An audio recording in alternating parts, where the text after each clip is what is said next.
Good afternoon, everybody. Let's get this week started with Pantry Challenge Week 4. We started out making some fresh bread in the bread machine. I try to do this at least once a week. The bread machine is great because I can just put it in there and let it go and get other things done.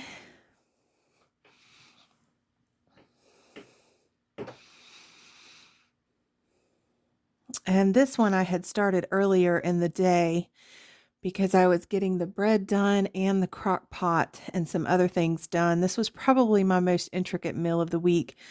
And even though it was pretty simple, there was a lot of different components.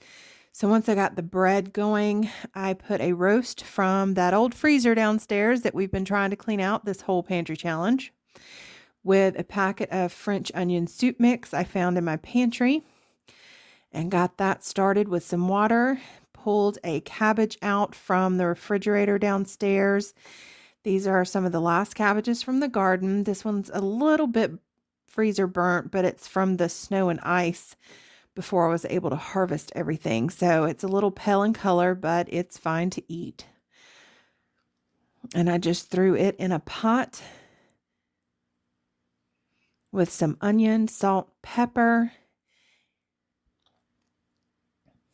a little bit of olive oil, and also some leftover chicken broth where I had canned some bone broth and did not have enough room in the canner. So I had about a pint of it in the refrigerator. So instead of using water like I normally would, I used some of that jar of broth since I need to use it up. I also started on some butternut squash. I have 4 of these on my shelf from the fall garden that need to be used up. So I just cut it open, took the seeds out. And you can roast these seeds just like you can pumpkin seeds, but my chickens love them. So I gave them to them as a nice winter treat.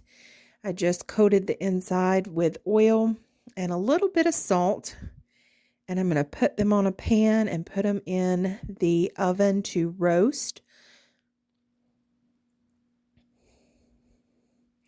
So I've got those roasting and I've got the cabbage on. And this is actually later in the day. So the bread is almost done and the crock pot's almost done. So I am making a butternut squash casserole, just a really quick, easy recipe with that roasted butternut. I'm using a jar of pineapple squash, and what that is yellow squash from the summer garden in a pineapple brine, pineapple juice brine. So that was before I started doing YouTube, so I don't have a video on that. I will do it again this summer. It's nice to keep around and a good way to use up some squash. It's very mild, not as strong as regular pineapple. But this is the fresh bread, and I'm serving it up here with that roast. And I'm just cutting it all into pieces to divide out on plates. And I do get a little bit of the juice out of the crock pot to serve with it over the bread. You can see my hand towels have fallen off my stove onto the floor. I had to wash those.